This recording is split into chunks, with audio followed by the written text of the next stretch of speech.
اور ان سے نئے سرے سے معاہدہ کریں، آپ کے سوا یہ کام کوئی اور نہیں کر سکتا۔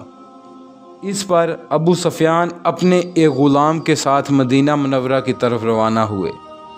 ادھر ان سے پہلے بنی خزاعہ کا ایک وفد آپ صلی اللہ علیہ وآلہ وسلم کی خدمت میں پہنچ گیا اور جو کچھ ہوا تھا تفصیل سے بیان کر دیا۔ حضور صلی اللہ علیہ وآلہ وسلم اس وقت مسجد نبوی میں اپنے صحابہ کرام رضی اللہ عنہما کے ساتھ تشریف فرما تھے۔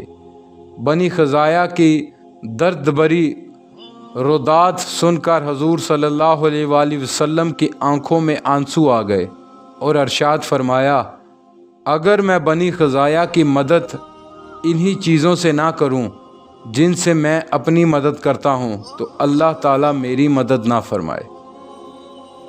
اسی وقت آسمان پر ایک بدلی آ کر تیرنے لگی۔ حضور صلی اللہ علیہ وآلہ وسلم نے اس کو دیکھ کر ارشاد فرمایا، یہ بدلی بنی خزاعہ کی مدد کے لیے بلند ہوئی ہے۔ ام المومنین حضرت میمونہ رضی اللہ تعالی عنہا فرماتی ہیں کہ ایک رات رسول اللہ صلی اللہ علیہ وآلہ وسلم میرے پاس تھے۔ رات میں اٹھ کر انہوں نے نماز پڑھنے کے لیے وضو کیا۔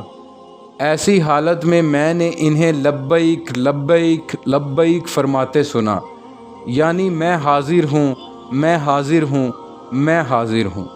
ساتھ میں آپ صلی اللہ علیہ وآلہ وسلم نے یہ بھی فرمایا، میں مدد کروں گا، میں مدد کروں گا، میں مدد کروں گا۔ اب وہاں کوئی اور تو تھا نہیں، چنانچہ میں نے عرض کیا، اے اللہ کے رسول، میں نے آپ کو 3 بار لبیک اور میں مدد کروں گا فرماتے ہوئے سنا ہے، یہ کیا معاملہ ہے؟ جواب میں آپ صلی اللہ علیہ وآلہ وسلم نے ارشاد فرمایا، بنی خزاعہ کے ساتھ کوئی واقعہ ہو گیا ہے۔ اس کے 3 دن بعد بنی خزاعہ آپ صلی اللہ علیہ وآلہ وسلم کے پاس پہنچے تھے۔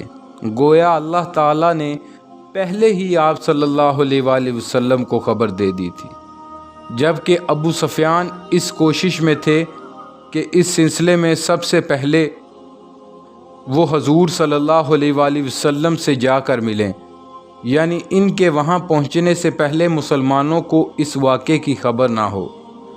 حضور صلی اللہ علیہ وآلہ وسلم نے اپنے صحابہ کرام رضی اللہ عنہما کو بھی پہلے ہی ان الفاظ میں خبر دے دی تھی۔ بس یوں سمجھو، نئے سرے سے معاہدہ کرنے اور اس کی مدت بڑھانے کے لیے ابو سفیان آیا ہی چاہتا تھا۔ پھر ابو سفیان سے پہلے ہی بنی خزاعہ کا وفد مدینہ منورہ پہنچ گیا۔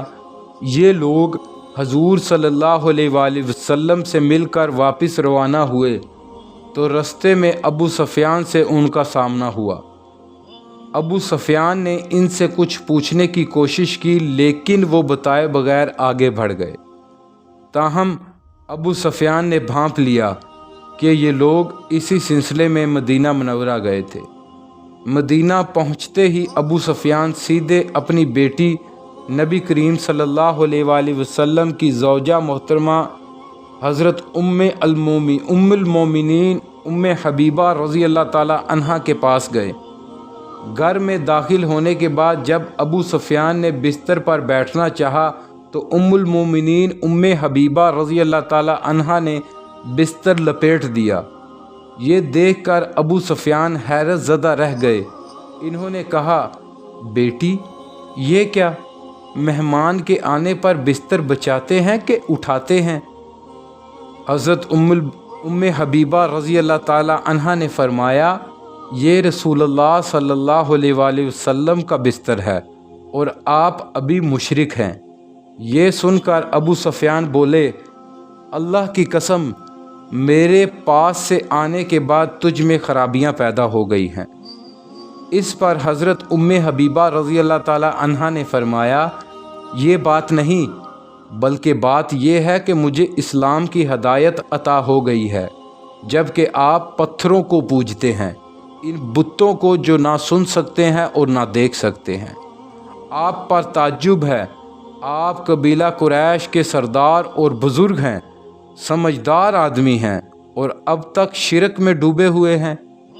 ان کے جواب میں ابو سفیان بولے، تو کیا میں اپنے باپ دادا کا دین چھوڑ کر محمد صلی اللہ علیہ وآلہ وسلم کے دین کو اختیار کر لوں؟ پھر ابو سفیان وہاں سے نکل کر حضور اکرم صلی اللہ علیہ وآلہ وسلم کی خدمت میں حاضر ہوئے، لیکن آپ صلی اللہ علیہ وآلہ وسلم نے نئے سرے سے معاہدہ کرنے سے انکار فرما دیا۔ اب وہ حضرت ابو بکر رضی اللہ تعالیٰ عنہ کے پاس گئے، انہوں نے بھی کوئی بات نہ سنی۔ وہ بار بار سبھی بڑے لوگوں کے پاس گئے، لیکن کسی نے ان سے بات نہ کی۔ آخر ابو سفیان مایوس ہو گئے اور واپس مکہ لوٹ آئے۔ انہوں نے قریش پر واضح کر دیا کہ وہ بالکل ناکام لوٹے ہیں۔ ادھر ابو سفیان کے روانہ ہونے کے بعد ہی نبی اکرم صلی اللہ علیہ وآلہ وسلم نے مسلمانوں کو کوچ کا حکم فرمایا۔ مسلمانوں کے ساتھ حضور اکرم صلی اللہ علیہ وآلہ وسلم نے اپنے گھر والوں کو بھی تیاری کا حکم فرمایا، لیکن یہ وضاحت نہیں فرمائی تھی کہ کہاں جانا ہے۔ آپ صلی اللہ علیہ وآلہ وسلم نے آس پاس کے دیہاتوں میں یہ پیغام بھیج دیا۔ ان لوگوں کو حکم ہوا کہ رمضان کا مہینہ مدینہ منورہ میں گزاریں۔ اس اعلان کے فوراً بعد چاروں طرف سے لوگوں کی آمد شروع ہو گئی۔ اس موقع پر آپ صلی اللہ علیہ وآلہ وسلم نے دعا فرمائی، اے اللہ، قریش کے جاسوسوں اور سنگن لینے والوں کو روک دے تاکہ ہم ان کے علاقے میں اچانک جا پڑیں۔ ادھر تو حضور صلی اللہ علیہ وآلہ وسلم یہ احتیاط فرما رہے تھے کہ کسی طرح قریش کو ان کی تیاریوں کا علم نہ ہو۔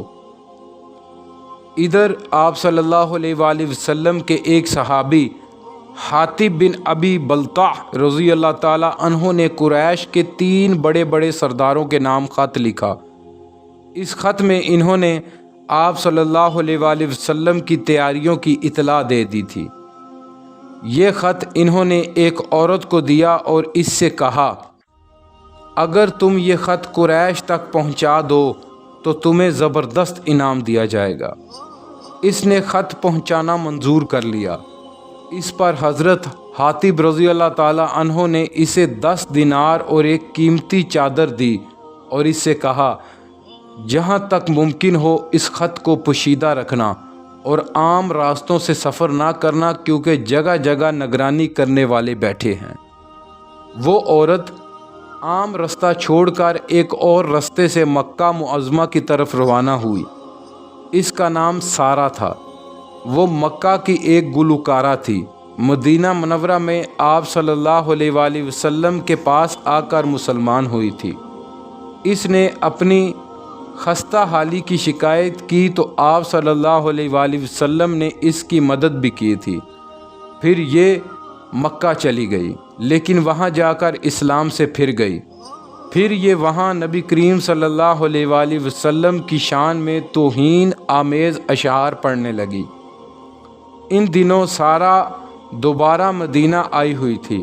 حضرت حاطب رضی اللہ تعالی عنہ نے اسے یہ خط دیا تو وہ یہ کام کرنے پر رضامند ہو گئی۔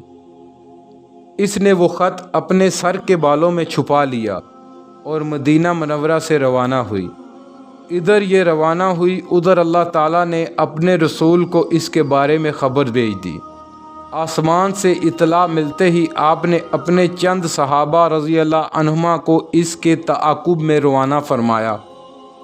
آپ صلی اللہ علیہ وآلہ وسلم نے ان سے فرمایا، وہ عورت تمہیں فلاں مقام پر ملے گی، اس کے پاس ایک خط ہے، خط میں قریش کے خلاف ہماری تیاریوں کی اطلاع ہے، تم لوگ اس عورت سے وہ خط چھین لو، اگر وہ خط دینے سے انکار کرے تو اسے قتل کر دینا۔ یہ صحابہ حضرت علی، حضرت زبیر، حضرت طلحہ اور حضرت مقداد رضی اللہ عنہما تھے۔ حکم ملتے ہی یہ اس مقام کی طرف روانہ ہو گئے۔ نبی اکرم صلی اللہ علیہ وآلہ وسلم کے فرمان کے عین مطابق وہ عورت ٹھیک اسی وقت پر جاتے ہوئے ملی۔ انہوں نے اسے گھیر لیا۔ انہوں نے اس عورت سے پوچھا، وہ خط کہاں ہے؟